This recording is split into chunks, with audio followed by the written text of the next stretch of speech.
It's all right if you have an opinion. I'm saying it's not all right if you don't understand how the female reproductive system works. Let's pop quiz. When does heartbeats begin for babies in utero? Have you ever eaten an egg before? That's yes or no. Have you ever eaten an egg before? Scrambled, yeah. Okay, so would that be you scrambled a full chicken? Well, hold on. You understand that it takes an egg to be fertilized? Right. Yeah. But Your point, So, the whole so point you're making, well, is hold that on. So, a but no. baby. Since we're doing pop quiz on like human development, so when exactly do heart waves begin in utero? You know that, but you don't know the four. Hold on. cycles. No. So tell me when heartbeat. I don't know. Okay, you don't know. No. So wait, hold on. So you're trying to say I know more about the woman reproductive system than you do? I am a woman, so yes. Yes. Okay. Well, but the point being is we could both go back and forth of like independent trivial facts when it comes to the woman's reproductive system. But here's something we all know, because God wrote this on the human heart of every individual, as it says in the book of Romans. We know deep down it's wrong to murder a baby. You're not murdering a baby. It's not a baby. Okay, well, let's play this out. What is it then? It is an embryo, which is not a baby. Well, okay, so it's a fertilized embryo. Correct, which is not a baby. So at what point does it become a baby? When it is born. Oh. I don't agree with abortions up to full-term abortions. Well, hold on, but you said it becomes a baby when it's born. Yes. Then why would you have abortion limits before it's born? I thought it's just an embryo. So embryo rights? No, the embryo rights aren't a thing. But then where would you draw a line for abortion then, and why, and under what moral standard? There are medical reasons not No, to have an abortion no, for that's not the full-term. question. That's not the Yes, it is. question. You just asked me why would I not have an abortion full-term for medical reasons. Okay, so at 29 weeks, the baby is nearly fully developed, can recognize the mother's voice, has a heartbeat, has brain waves. Is it okay to abort that baby? I don't, it's not okay, but you're going to say it's okay to have an abortion then. I don't understand what you're trying to say. It's not okay to have an abortion ever? How Correct. about 3 Yes. weeks in? Correct. No Right. abortion. Correct. Why? Well, because your life started at conception. It did not, though. It did not. Well, hold on. So let's play this out. So who are you as an individual? From your skin color to your eye color to your likes, your dislikes, from your temperament to your everything. I am not an embryo. I'm a person. Hold on a second. But it started with something called deoxyribonucleic acid. And your own individual DNA started at the point of egg and sperm meeting. That's where your journey started. And so from that point in particular, life begins. Not at birth, not at first words, not at first steps, but when your DNA, which is who you actually are. You are your DNA. Every one of your DNA cells is coded XX or XY. It's coded with all of your unique characteristics and attributes that we believe God individually curated for the rest of your life. That doesn't happen at 8 weeks or 10 weeks. It happens at conception. What happens if you need a medical abortion? If the mother will die if she does not get an abortion? So what's your stance on the that? The only place where medical abortion is necessary is before 20 weeks, which is incredibly rare. What if she will die? What if the mother will die? Hold on a second. So let's take, for example, this is a very important question. Let's say it's 27 weeks, okay? And the mother will die. Why shouldn't, you could agree, why don't we just have the baby delivered by cesarean section? You know what a cesarean section is, right? Yes. What is a cesarean section? A C-section? Yeah, why wouldn't we just put the baby out by C-section instead of terminating it? Because if the mother will die, it's not safe to do that. You remove the baby. I understand. Threat removed. I know what a C-section is. But it's actually safer than an abortion. So every time they say, this is for you guys, they say, oh, you need to have abortion for medical reasons, respond, then have a C-section. What if you're not able to have a C-section? What if you are on your deathbed, you need to have an abortion right now? Well, again, but... And it's illegal. You can't, so you have to die. First and foremost, C-section is safer, C-section is quicker, and a C-section saves both lives. A C-section The baby is already dead, you just said. No, but even... No. Hold on a second. You're saying if the baby's already dead, then it isn't even an abortion, right? Then you're talking about a removal of a carcass, which is a completely different medical operation. So you're saying that's okay if you're having... If you're hold on. If you're removing a carcass of a baby, that is not an abortion, by definition. It's the same process. No, it's completely different. During an abortion, they actually inject the spinal fluid with cyanide poisoning as the baby squirms and tries to find its mother, and it is gasping for air of life. Have you ever watched an abortion? It is Have one you? of the... Yeah, actually I have. And I encourage every human being to watch one to know what you are fighting against. Because when you see abortion, you will have your life will be changed. That we allow the massacre of 1.5 million babies a year under the guise of woman reproductive health. We are allowing babies every single year to just say, you know, we're going to discard them. Why? Oh, they're smaller. They're not humans. You're using dehumanizing language saying, oh, it's an embryo. No, that's a baby made in the image of God, deserving of protection. What do you do with those children once they're born into a bad household? So now we've transitioned to, like, what do you do with the kids? Right. Glad we're past the other part of the argument, okay? What do you do with them? You know there's twice as many people on the adoption waiting list than there are abortions every single year? And they're still on the list. So you want to send a child into an orphanage? Well, is that what you want for a child? Is that a good life for a child? No, I'm not advocating that. In fact, I'm advocating to make it easier to be able to adopt, number one. Number two, there's no such thing as an unwanted child. Number three, it is never right to justify the mass elimination or termination of people under the guise of saying they're unwanted. That's how we get Auschwitz. That's how we get the greatest horrors of the 20th century. Those people are unwanted. So you're comparing abortion to the Holocaust? Absolutely, I am. In fact, it's worse. It's worse. It's really not. I don't think it is. It's 45 million babies. It's nearly 8 times worse than the Holocaust. What's the moral difference between a small baby in the womb and a grown Jew who was killed at Auschwitz? What's the moral difference? One is older? One is a person. What species is the baby in the womb? It's a human, but therefore they should have human rights. No. They should have human rights. I do not agree. Oh, so small humans, no human rights. Grown humans, human rights. It's not a small human. It's an embryo.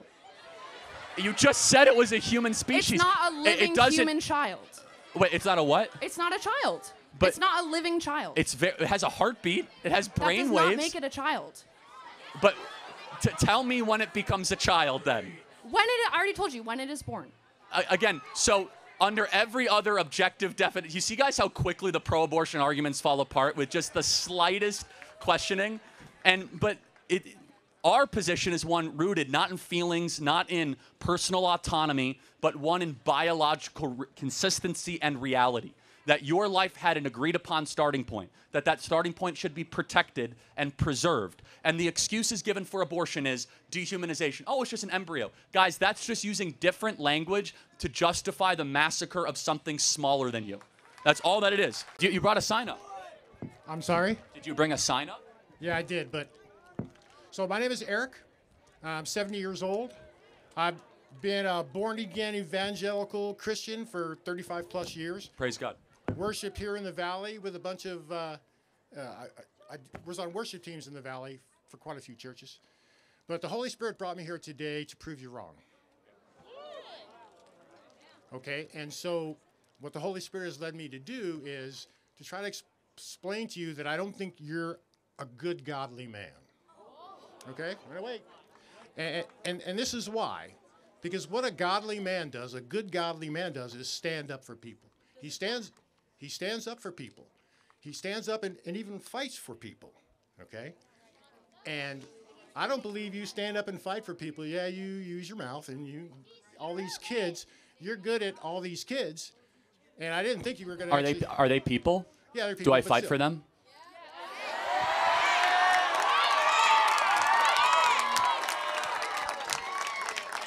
And how dare you say that after I just shared the gospel to nearly 2,000 people here at Boise State University? Does a godly man go sit in front of him? Because there's a difference between someone who just shares the gospel and someone who's a godly man. I can explain the difference to you right now. Okay, tell the world why I am not a godly man. You are, by the way. Because you only stand for people who are white, Use Christian, evidence. and male. You've got... Where's my brother up here? Where's got- my man? Look at him. You got to come up here. Come up here. Come up here. Come up here. Get over the gate. Come over the gate. Look at this guy here. Look at this. Yeah. Right up to the mic. You stand for me, we good. Wait, I only stand up for white. Is that a white man? Can you look at him, please? Look at him. I already... Is that a white gave him man? a fist bump. Is that a white man? You said I only stand up for white men. He's got dreads. Are you? They look nice too. They do look nice. But you just libeled me in front of 2,000 people saying I only stand up for white men, and I got a brother in Christ right here. How dare you say something like that? I'm ready to. If you quit messing around, I'll prove it to you right now. Messing around, bringing up a person of color's messing around. Yeah, Isn't that your whole is. shtick? Are you ready? Okay. Are you ready? So, yeah, I'm ready. So the Holy Spirit specifically brought me here, because this is the Idaho, this is the Old West, right? The Holy Spirit brought me here to challenge you to a gentleman's fist fight right here in front of this whole crowd. Now look, listen. No. Wait. I would hate to hospitalize you in front of 2,000 people. But see, the difference is, I'm a 70-year-old man. I haven't been in a fight in like 60 years. However, Does a godly man come up here and Does a threaten godly another? man challenge another to a duel? Does a godly Yes. man come up here and threaten someone? okay, so hold on. I'm serious about this. Can I speak? All right, so look, I'm telling you, I'm not up here just fighting for me. The Lord has come up to me to ask for fight for people that you diss all the time, like women, The Lord brought him here to speak to you. women, gay people, trans people, immigrants, people of color, people of different religions. My man. My guy. Immigrants, refugees. So look, seriously, I'm serious. You can have your goons, they can search me. I'll sign a waiver. I'll let you take the first punch. Let's go. Put up or shut up, Charlie Kirk. You know Put what? up or shut So, up. first of all, it says very clearly in the Bible that we shouldn't harm those that are worthy of protection, and you obviously are. You're just worried I'll kick your ass. Well on Medicare age. But let's play this out. Despite the obvious fact, and you and I both know who would win this duel. However, Well, then put up or hold shut on a up. second. This is a great embodiment of the American left. You can't debate, so you want to go to blows. You can't. The only thing that is preventing us from this country from going to civil war is debate and dialogue, and you don't even want to have debate. You want to go and you want to wrestle like a 7-year-old. Who here is actually dividing the country? No. So a gentleman's fist fight. You know what that is, right? Again, I would like to think that we are elevated above trying to go have a fight in the streets or a fight in front of 2,000 people. In fact, correct. A mark of civilization is that we don't have to go to blows or bullets, that we can have discourse and debate, but yet you're inviting that. And you know that out here in the West, that's a bunch of bullshit. Oh, really? You don't debate out in the Real West? men stand up for You what guys, they believe. You guys don't dialogue in the West? Come on, man. Look, I know. How about this? know. Why don't you, since you're a 70-year-old aged elder and you want to have a fist fight with a 31-year-old? Is that how old you are? Why don't you tell me what a woman is? See, I am not here to debate you. Oh, I'm here to prove you wrong. Prove you wrong. Prove him wrong. So either put up or shut up. I'll walk away. You tell me right now. I will say this. Go. I will say this. I'm not going to fight you because I don't have to. Because you know why? You don't have to. You are acting as if someone who is very desperate, who is clout chasing. We are going to remain peaceful while the left promotes violence. We are going to be the peace. Because, as Christ our Lord said, blessed are the peacemakers, for theirs is the kingdom of heaven. Thank you, sir, and get out of here. Don't pray on it, buddy. You're a coward, dude. Anytime. I think that the anti-immigration rhetoric you have is not new. I think that you try to paint a picture of it being this current phenomenon that we're facing, but there's been rhetoric from your side for a long time, throughout the entirety of history. I mean, if we look at the immigration policies in the U.S., even though Chinese immigrants built the entire Western Railroad, there was still the Chinese Exclusion Act because they were providing insane value to the United States, but we still had these exclusion acts because of xenophobic attitudes. And so this is not a novel idea that immigrants are bad for the country. So I'm interested in why you think that all of a sudden we need to change the way the United States works. Well, first of all, immigration has gone in great influxes We basically turned off all immigration in the 1940s and 50s. We had like net zero immigration for almost 15 years. Most people don't even know that. So we had Ellis Island in the early 1900s, and then we turned on the guzzle of immigration. But let's be honest, for 40 years, we have tried this mass immigration project for the last 40 years. Has it worked? Are we a more connected country? Have middle-class wages kept up? Look at the material data. Has immigration enriched the well-being of the United States of America, especially the last 5 or 6 years?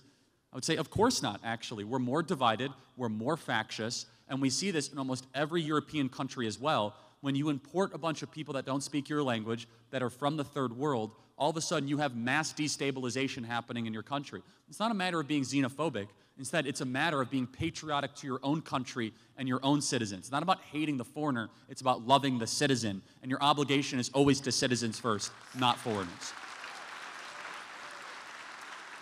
Okay. So you don't think that the MAGA movement has led to xenophobic attitudes at all? I don't even know how to answer that. I mean, like... Why not?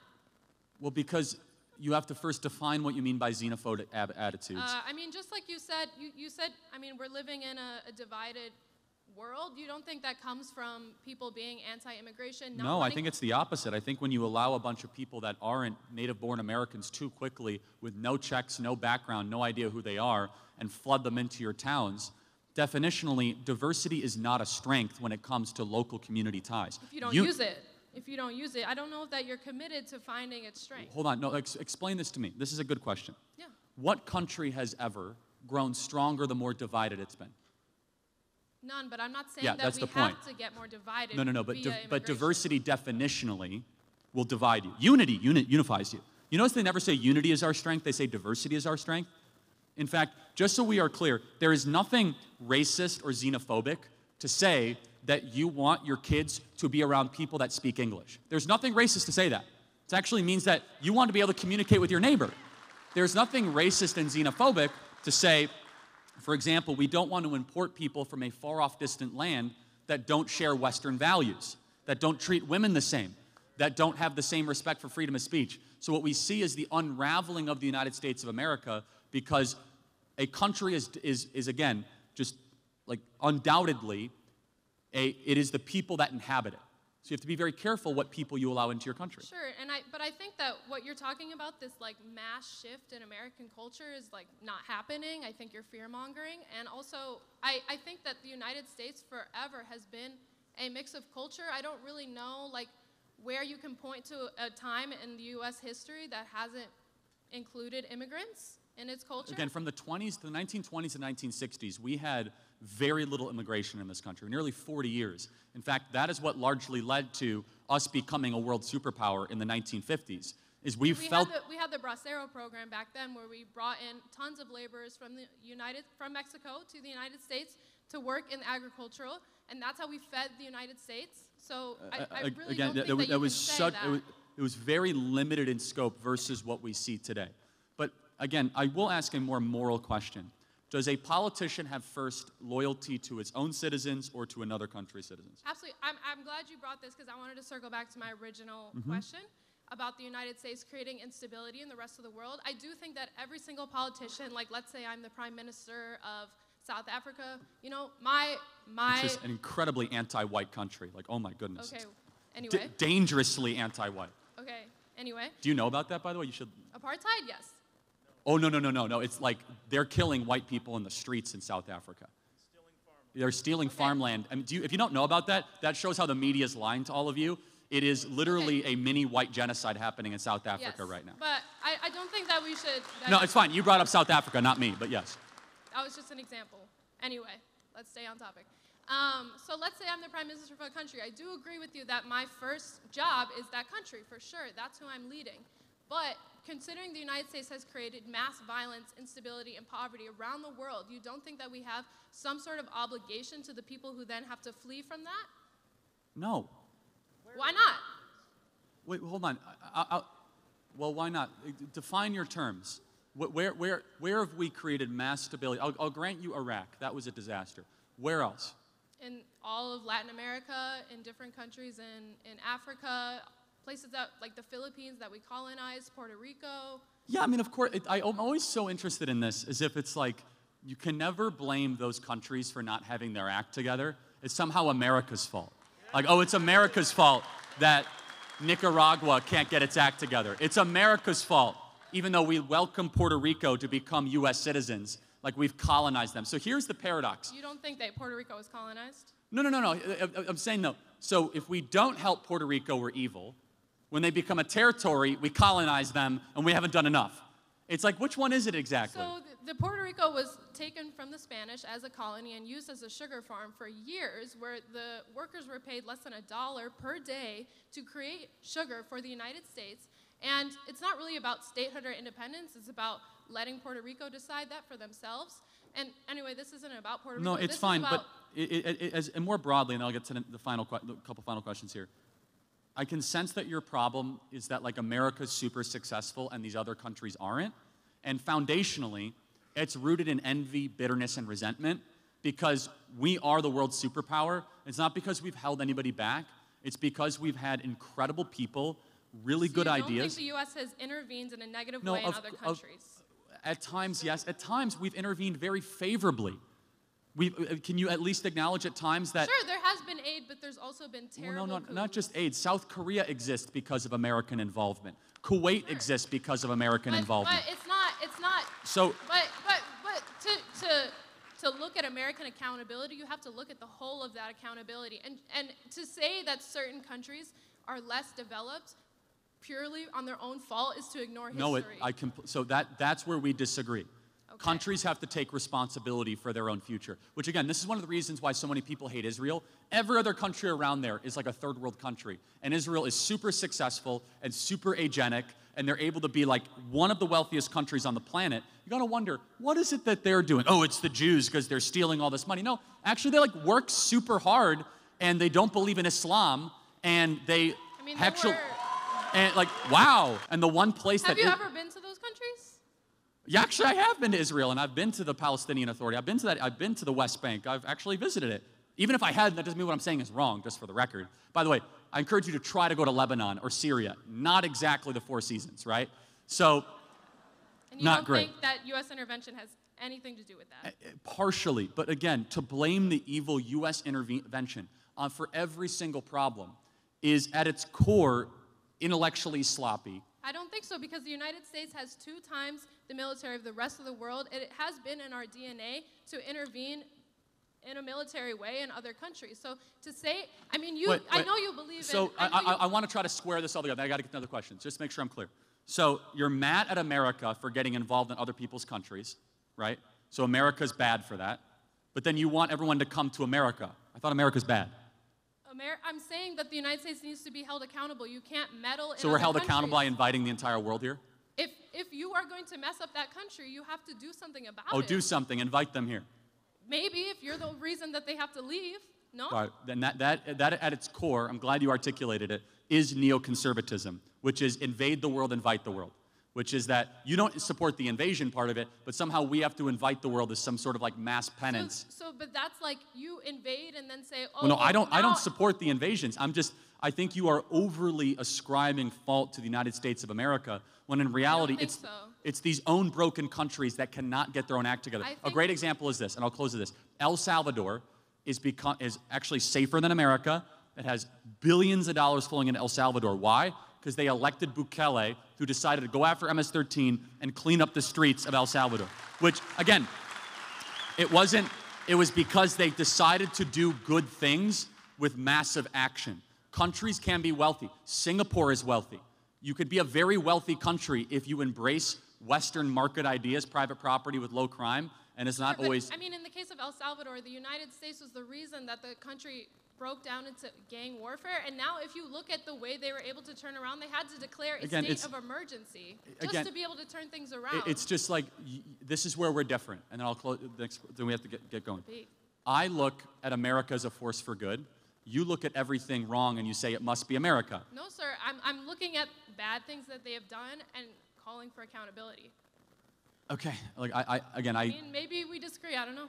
I guess I think we're a wonderful country, and I think if a country is poor, they're poor by choice, and they have to be able to get their act together, make better decisions, and stop acting like victims all the time. Thank you very much. Hi, good afternoon. I'm going to try and keep this right on point so you guys can get going. My name's Dennis. I'm here with San Francisco State's speech and debate crew, our forensics crew here on SF State. And I'm hoping to engage you guys, both of you. It's very nice to meet you both in a fair, honest debate on pursuing truth. The points I'm going to hit today are going to be your podcast that you just made about us, about SF State, as well as some of your points on religion and immigration.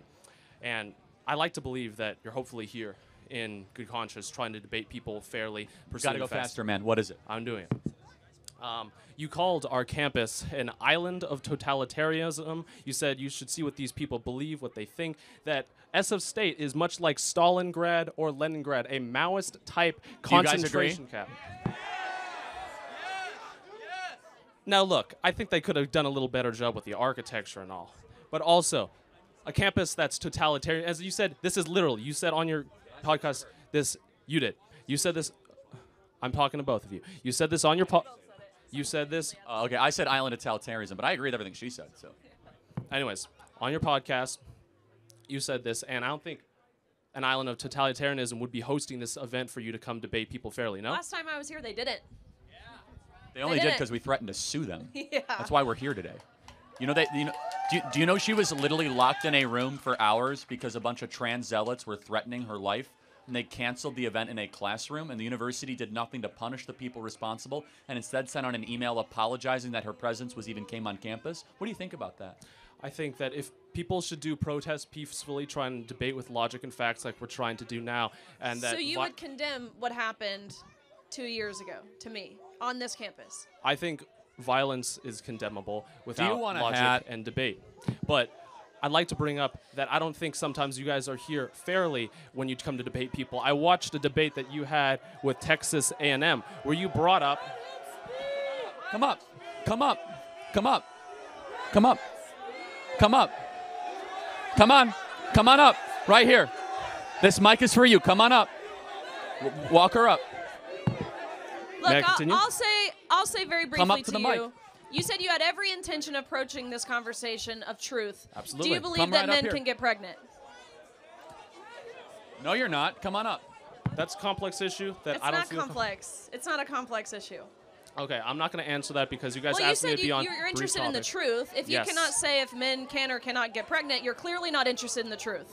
I am. I don't want to give you an untruthful answer, so I'm going to continue to my next I will topic. give you the answer. The only answer. It's no, men cannot get pregnant. Okay, I will accept that as your answer. Now, I want to show to the crowd this photo. Anyone wants to look at that? Charlie Kirk showed at a debate at Texas A&M as proof that Kilmar Abrego Garcia, yes, he has it right there, is a criminal with very photoshopped, very. No, look at that. It's called labeling. Do you know what a label is? No, Trump when you used that. drink a water bottle, is that photoshopped when it labels something and describes it? It was There's a photoshopped difference between as labeling proof and that- hold on. These tattoos are not photoshopped. They're No, they're not. labeled. Do you know the difference between a labeling and a Photoshop? I understand. Please don't be condescending to me. Hold on I have a second. photo of both Hold on a second, right Mr. here. Mr. Debate Champion. If it's correct, Sir, I'm trying to hold on engage second. you in a Let me finish respectful my debate. thought. Please Let me reciprocate. finish my thought. If it's true that there is nothing wrong with the tattoos on his hands, why did his girlfriend blur it out in all the images she posted? I cannot speak to what his girlfriend has or hasn't done. Because you all know I can I'm show right. is right here. He doesn't have MS-13 tattoos. Literally right here. Has that been proven? Is that factual? Yes, it is. Trump has used this labeling to try and prove that he's a part of. Next question. Thank you very much. Okay, I'm part religion. Will you let me debate you on religion? No, Because we got a long I'm line. man of Thank you. All right. Thank you for your time. I have a couple points that I want to talk about in illegal immigration. Is it okay if I say all of them with no interruptions? Okay, cool. So, first, illegal immigrants power our economy. They're 50% of U.S. farm workers, harvesting the food on our tables, and fill 70% of construction jobs in states like Texas. They pay $13 billion annually in taxes, including $2 billion to Social Security that they can't claim. Deporting them would slash agricultural output by $60 billion and raise food prices by 6%. Why gut our farms and wallets when these workers fuel our prosperity? That's my first point. Second point, they strengthen our communities with lower crime rates. So in Texas, undocumented immigrants have a 26% homicide conviction rates. So, which is 2.2 per 100,000 versus 3 for native-born citizens. Nationally, immigrants are incarcerated at half the rate of native-born, where it's 0.85% versus 1.71%. That's according to Bureau of Justice Statistics from 2019. So if safety is your goal, why deport people who make our streets safer? This is my third point. Mass deportation tears apart American families. Over 4.4 million U.S. citizens, children have an undocumented parent, and in Texas, 1 in 7 kids lives in a mixed status household. Okay, this is my fourth point.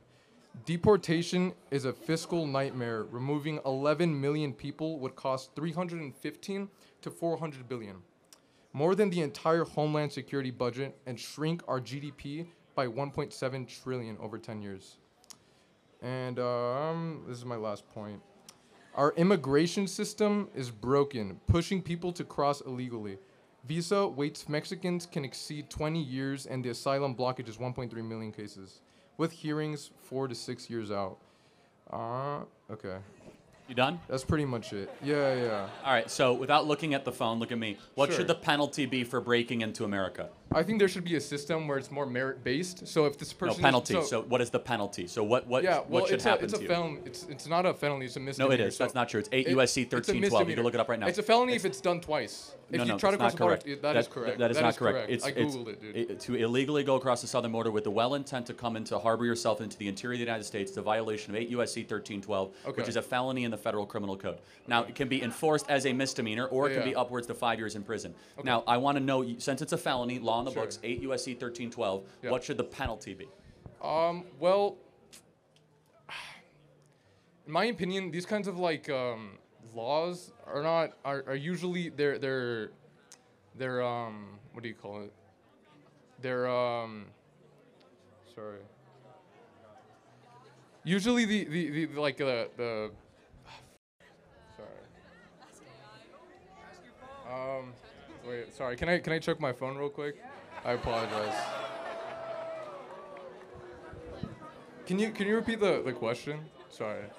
What should the penalty be for someone that breaks or comes into America illegally? What should the penalty be? I think there should be a merit system where the people... Okay, the penalty... All right, that's not the answer. It's a very simple moral and legal question. Okay, what should the penalty be if you come into America illegally? Okay, so since it's a misdemeanor, not a felony, misdemeanors I just told you it's not 8. You can look up on your chat GPT what is 8 USC. Look up what is 8 USC 1312. No, I know. I've already looked it up. Yes, when it's your second time crossing the border illegally, then it becomes a felony. It can be, and it is enforced as a felony, and it usually is done as a misdemeanor citation because no one has the stones to do 20 million felony applications. Okay. So I just want to ask, what should the penalty be then for someone that comes into this country illegally?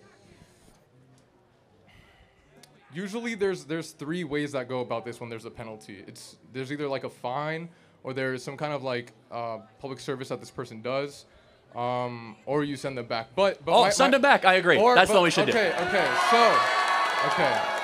So this is interesting. So one of the statistics that I read said that illegal immigrants don't cause as much they don't break the law as often as people who are native born. Well, hold on, that is statistic. But time out. But every single one of them are criminals. They're all criminals. Okay, sure. By law. Well, hold by on. law. No. By law, of course. Of course they are. Wait, so if they commit less crime and they're all criminals, wait a second. So by definition, they all have broken the law by being here, and they break the law every day by staying here because you're actually not allowed to stay here either. Do you know that? So every day you're here, you're actually continually breaking the law. You can't break in or harbor. That's what the federal law says. Okay. So by breaking in, it's not just the only law they broke. Every second you remain here, you're also breaking the law. So that statistic is invalidated by just them breathing here. They're breaking the law. No, of course not. Of course not. So of course it makes sense for them when they're here. They're breaking the law because they're illegal immigrants, obviously. But once they're of course. So once they're here, once they are here, what kind of harm are they actually doing? When you look at the numbers statistically, a lot. No, that's not true. Okay, Black wages have gone down. Okay, in Texas, DUIs have gone up dramatically. Try not to interrupt, bro. Well, okay, hold on. I'm interjecting, and I let you go uninterrupted with your whole soliloquy, true, right? Thank you. So, So let me ask you a question, though. Okay. So, if it is correct Yeah. that illegal aliens commit less crimes, which of course it's not correct. That is correct. Look it up. In but Texas, they made a study in 2019. 26% are is lower. any crime? It's just not correct. But I'm not That going to is debate that. correct. It's I just proved it at its face because they commit a crime by being here every day. That is a crime. Okay, once they are here, what kind of crimes are they committing? Which is Okay, well, they're 26%. okay. Do you know the name less. Laken Riley? No, educate me. Oh, you don't. No. Do you know? Wow. Do you know the name Rachel Morin? No, I don't. Wow. Educate Okay. me. What So kind of... Laken Riley was a girl at the University of Georgia. Okay. There was a peeping Tommy, illegal alien, that was deported 5 times prior, and Biden kept on letting him back in. He hunted her down, raped her, sodomized her, and murdered her on a hiking trail, University of Georgia. Okay. Rachel, so one person doesn't represent all hold on a illegal second. immigrants. Every person who is killed by an illegal alien is one that should not happen. Every single one. Of course, and also the ones that are and native born. Everyone. As And so well as that's the the ones who are point. native born. Is that it's not a matter of the people rate. who are native born. The rate, even if I accept your premise, which is incorrect, the rate is irrelevant. The number is what's relevant. There should be 0 illegal aliens. There should be 0 Americans being killed by illegals. So, okay. Not to mention there's 6 other problems with the illegal aliens. They steal Social Security numbers. They depress wages. They are heavily involved. By the way, not to mention, a lot of people that cross on the southern border are also smuggling girls, weapons, and drugs alongside the southern border when they come. It's the largest slavery operation in American history that many illegal aliens help make possible on the southern border. And I guess the final question I'll have is, should a government serve its citizens first and foremost? Yeah, of course. Well, okay, there's been many people who are like very political leaders who have said that this place is built off of immigrants. Oh, is it? Wait, hold on. Let's think about that. Sure. First of all, it's legal, not illegal. But was America founded by immigrants or settlers? Settlers. That's not an immigrant. Yeah. Okay. An Well, that's not immigrant my is- point. My point is You that just people brought who- up the nation built by immigrants. Yeah, We're actually not. because the political leaders have said that this place is built. Yeah, and they're from wrong. They're wrong. Political yes. leaders are wrong. George Yes. W. Bush is wrong. All these political Yes. leaders who have built yes. America. By the way, the wrong. first person to say that was. How is that wrong? When illegal 'cause immigrants make, they grow the economy. Okay, Statistically, allow me studies. allow me to build it out for you. Sure. Immigrants have helped at times in American history, but we are first and foremost a nation founded by settlers. Immigrants come to a country already built. Settlers come to a barren place and build something new. Right. This land was barren when people came. In the 1840s gold rush, this was not an easy place to live. Yeah. California was not exactly industrialized. There was not immigrants coming west to California. Those were settlers building a new place around, Western values. Finally, I would just ask the question, do you see a moral distinction between a legal immigrant and an illegal immigrant? Well, the argument is that they're cutting in line. Like the argument is that they're cutting in line in the 20-year process that it would take for someone to cross illegally. It's not 20, but yeah. At most it's 20. At most it's 20. Right now there's around like 1.2 million people who are currently waiting that would take 6 to 7 years for a hearing. And by the way, no one has a right to come to this country, Of just to course- be wait, clear. let me stay on track of what I was going to say. Okay, so people who come here usually, almost all the time when they come here, they benefit society. They benefit society. There's studies that have done this. Not necessarily. Not necessarily, but overall in general. But no, when you look overall I in general, you look at the fundamentally statistics. disagree with that. You can't disagree with a fact. Hold on. Do you think Elon Omar has enriched the United States of America? I don't know who Do you that think is. Rashida Tlaib? Uh-huh. I mean, I could go through person Wait, by are person these, by person. Sorry, I don't know these people. Are these people who have are illegal immigrants that have caused harm? Yeah, if you don't know, I don't mean to pick on you. It's fine. Okay, But I thanks. guess the final question is, Sure. do you have any concern that there are too many people coming into this country and we're a nation of strangers, not a nation of neighbors? If the people who are coming are creating America, making it more growing, like the economy is growing, then what harm is that doing? Especially if the people because who are we're more coming than are an not. economy, though, aren't we? We're a culture. We're a language. Yeah, we're of course. people. Okay, so let's talk about that front. When they come here, they don't have any kind of. They're not committing as more crimes than the people who are already here. That is a statistic We've already done. dispelled that, but That do is not. You can't in dispel a California, statistic. Let's What are take you talking California. about? You can't. Do you think there's anything wrong that a majority of young people in California speak Spanish, not English? Wait, sorry. Can you see the? Do you think there's anything wrong or troubling to the fact that a majority of people under the age of 30 here in this state speak Spanish, not English? Is there a problem with that? Well, yeah. Everyone should be able to have a ability to communicate with the rest of the crowd.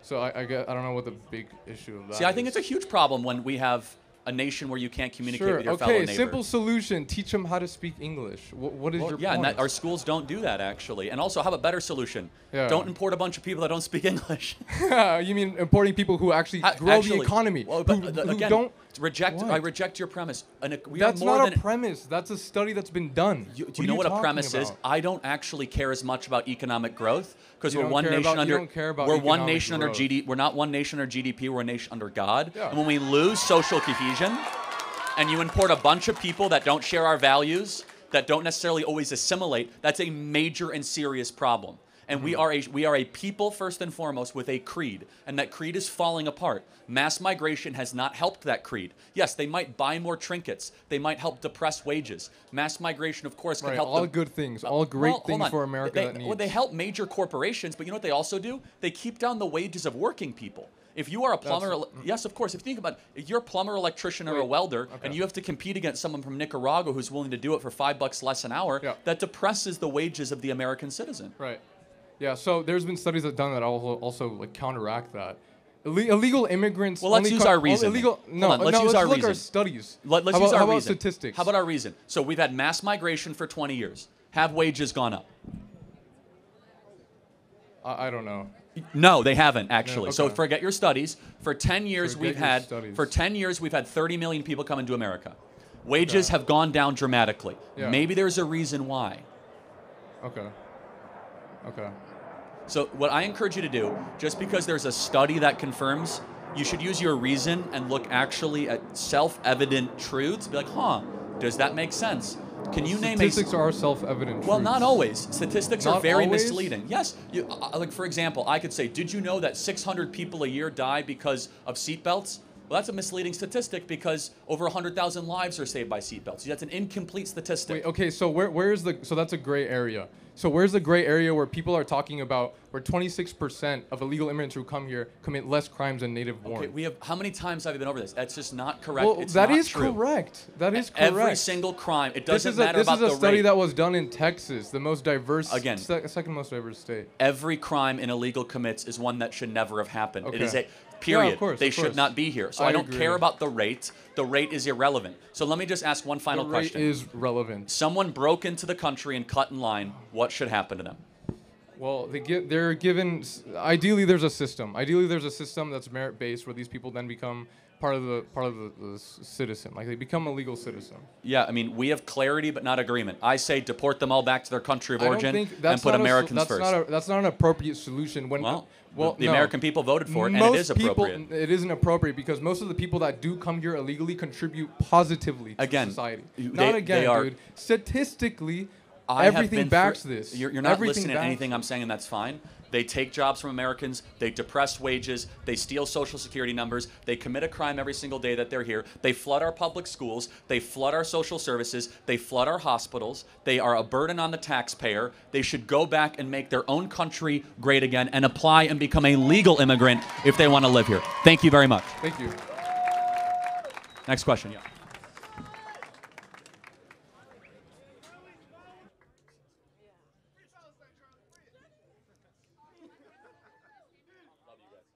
Hi. Okay, I'm just here to talk about abortion, but my first question was, why should women who are raped have to give birth to that baby? Yeah, I think it's as simple as, do you believe life matters or not? I mean, is it because it has a heartbeat when it is conceived? Well, exactly. Right. So what is the question you're asking? I'm saying that my question to you is, do you believe that life matters? I do believe life matters after the person is born. Or the child. After the person's born. So here we go. If Riley were to be pregnant, or if any woman were to be pregnant right now, and there's a baby that's 20 weeks to develop, is that baby alive? No. No. I mean, not physically. Is it? I mean, it's. Wait, so it has a heartbeat. It can hear the mom's voice, has its own fingerprint, its own DNA. It can empty its own bladder. What about it is not alive? The fact if it doesn't have a heartbeat. At 20 weeks, it does. So its heartbeat starts at 6 weeks, right? So I'm talking about a 20-week baby, 20-week-year-old baby. How is that not alive? I mean, I guess we see it different ways, but I mean, in how I see it, you have to cut an umbilical cord to get that child out. And I feel like if that child is still attached to the mother, if the mother has to eat to feed the baby, if the child is still living on the baby inside of the mother, it isn't alive. Well, a mother has to feed a baby months and months and months and months after the baby is already like on this planet. But the mother is feeding the baby. This baby, when it's inside, are they feeding? So what about someone on a feeding tube? If you don't feed them through their feeding tube, are they not worthy of life? How old's that person? Are they born? Like, have they been born yet? But why does the moral worth of a human being matter whether they're born or not? Probably, well, the point that I was trying to get out with it, the point that I was trying to get out with it is that women shouldn't have to be forced to give birth to that child if they don't want to. That's the point I was just trying to get out there. Okay, let's say I have 2 ultrasounds here. One of the babies. Show the dolphin fetus again? One of them is a baby conceived in rape. Okay. The other one is a baby conceived in a loving relationship. Which one is which? I mean, it's up to them. The thing No, is but that which one is which? I can't tell the difference. Help me out. I'm not saying that there's a difference between those two Exactly, so they children. both deserve human rights. No, I'm saying that if a mother doesn't want to give birth to her child, she shouldn't have to. Okay, so should you be able to commit murder of a newborn if you don't want the baby anymore? No, you would. Why? Well, then what's the difference? You wouldn't have the child if you didn't want it. That's the point of abortion. Well, hold on. I will. I hope you never have an abortion, actually. Abortion's really bad. It's my body, my choice. That's the thing. Well, hold on. If it's your body, your choice, and I'll let Riley chime in. So is it your choice because you're a man and you get to make those decisions for me? Well, hold on. Time out. You Yeah. want to say that to Riley? Riley's a woman, too, so say the same statement to her. I'm Say not the same saying- statement to her. But I'm. No, your logic must be equally applicable to all sexes. Say that same statement I'm to her. saying that she can. Say the same statement to her. I'm not saying that statement to you. I'm saying that you as a man. just said it to me. No, I'm saying you as a man should not have.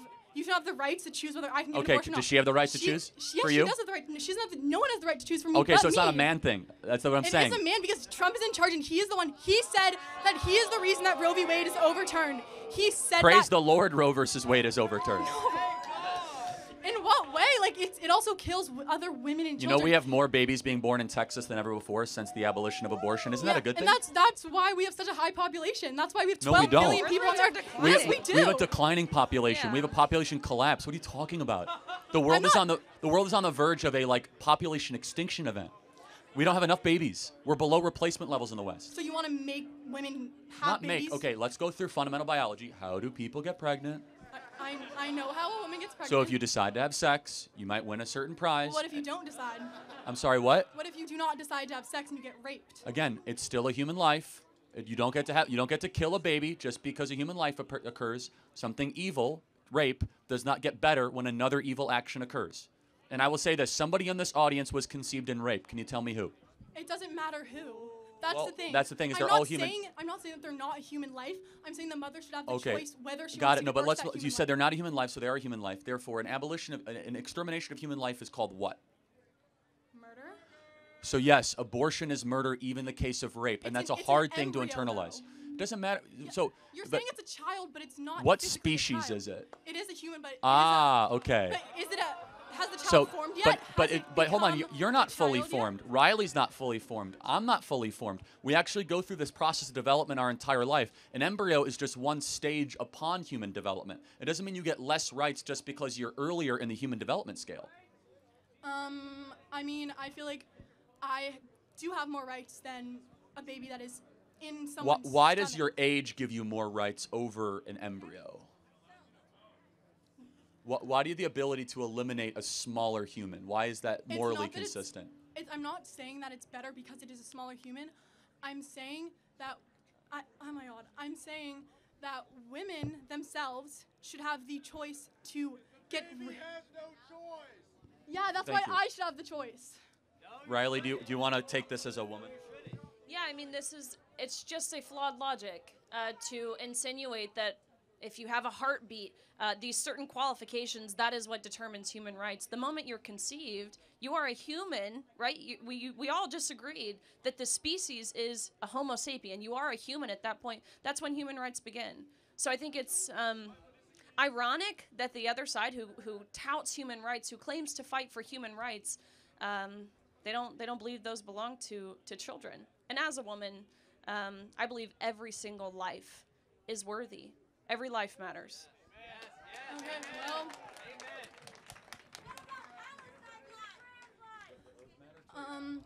well, I mean, there are so many women out there who do get pregnant, and because of laws that there are in place that they cannot have an abortion, and they have to give birth to that baby. Many women that are pregnant, I'm not saying all of them, I'm saying some of them are drug addicts, some of them just physically can't financially keep a child. What is the solution? Adoption. But the thing is that, do you know how many kids are actually adopted from adoption agencies? Do you know how many women struggle with infertility who would love to adopt a baby? Exactly. 25% of these kids get adopted before they are 18.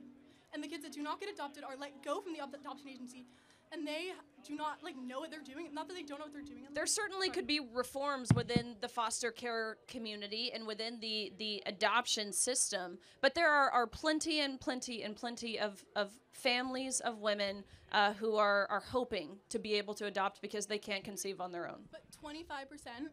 Only 25%. Then there should be a reform It's not within for a lack the of willingness, adoption. though. What are you going to do about There's it? not If you want to say that we cannot have an abortion, but many children are not finding homes until they're 18, and a lot of these kids, once they're let go from adoption agencies, become homeless, become drug addicts, because you say that we cannot have abortion, but you are not doing anything to make Hold it on, right. but first of all, number Yeah, one. neither are you. Yeah, exactly. So. Well, what am I supposed to do? I'm 16. Okay. So again, the essence of this, again, and we'll wrap this up. There's twice as many people on the adoption waiting list than there are actually being adopted. Twice as many. So the adoption waiting list is very long. You just have to make it easier to adopt. Adoption reform. Well, then that'd mean that only 50% of these kids would be adopted, and there are still 50% of these children which are. I think she missed. I think you missed the point. That's okay. Thank you for your time. We'll get to the next question. Yep. Thank you.